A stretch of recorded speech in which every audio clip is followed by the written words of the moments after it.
નમસ્કાર દર્શક મિત્રો, જનાર્પણ ન્યૂઝમાં આપનું સ્વાગત છે। વડોદરા શહેરના ફતેગંજ વિસ્તારમાં આવેલી નવયુગ સ્કૂલ પાસે રહેતા આમિરુદ્દીન શેખનું ટુ વ્હીલરના રિપેરિંગનું ગેરેજ ચલાવે છે। તેના ઘર પાસેથી ગેરેજની દુકાન આવેલી છે। દરમિયાન 14 જુલાઈના રોજ તમામ પરિવારના સભ્યો ગેરેજની બાજુના મકાનના દરવાજાને તારું મારી અન્ય મકાનમાં ઊંઘવા માટે ગયા હતા। તે દરમિયાન મોડી રાત્રિ સમયે બાઇક સવાર ત્રિપુટી ચોરી કરવા માટે ત્રાટકી હતી। આમિરુદ્દીન શેખના મકાનની આગળના દરવાજાની જારી નહીં તૂટતા તસ્કરો ટોકડી પાછળના દરવાજાએ મારેલું તાળું નાકુચા સાથે તોડી તસ્કરો ઘરમાં પ્રવેશ્યા હતા। ત્યારબાદ તેઓએ ઘર વખરી વેરવિખેર કરી નાખ્યું હતું।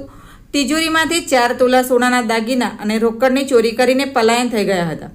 બીજા દિવસે વહેલી સવારે પાડોશી મહિલા જાગી જતા તેઓએ મકાન માલિકને ચોરી થઈ હોવાની જાણ કરી હતી, જેથી વિક્રમભાઈ તથા આમિરુદ્દીનભાઈ શેખ પોતાના ઘરમાં આવીને તપાસ કરતા 4 તોલા સોનાના દાગીના અને રૂપિયા 17,000 રોકડાની ચોરી થઈ હોવાનું માલુમ પડ્યું હતું, જેથી આમિરુદ્દીન શેખ દ્વારા સયાજીગંજ પોલીસ સ્ટેશનમાં ફરિયાદ નોંધાવવાની તજવીજ શરૂ કરી છે।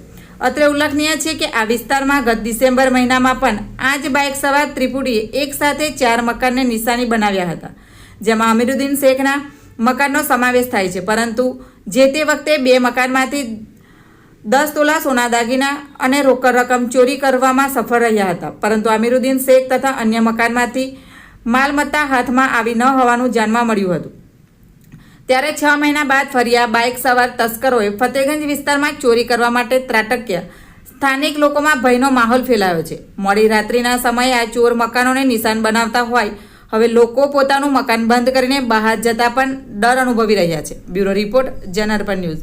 આવા જ નવા સમાચાર જોવા માટે જોડાઈને રહો જનાર્પણ ન્યૂઝ સાથે। અમારી ચેનલને લાઇક કરો, શેર કરો, સબસ્ક્રાઇબ કરો। ધન્યવાદ।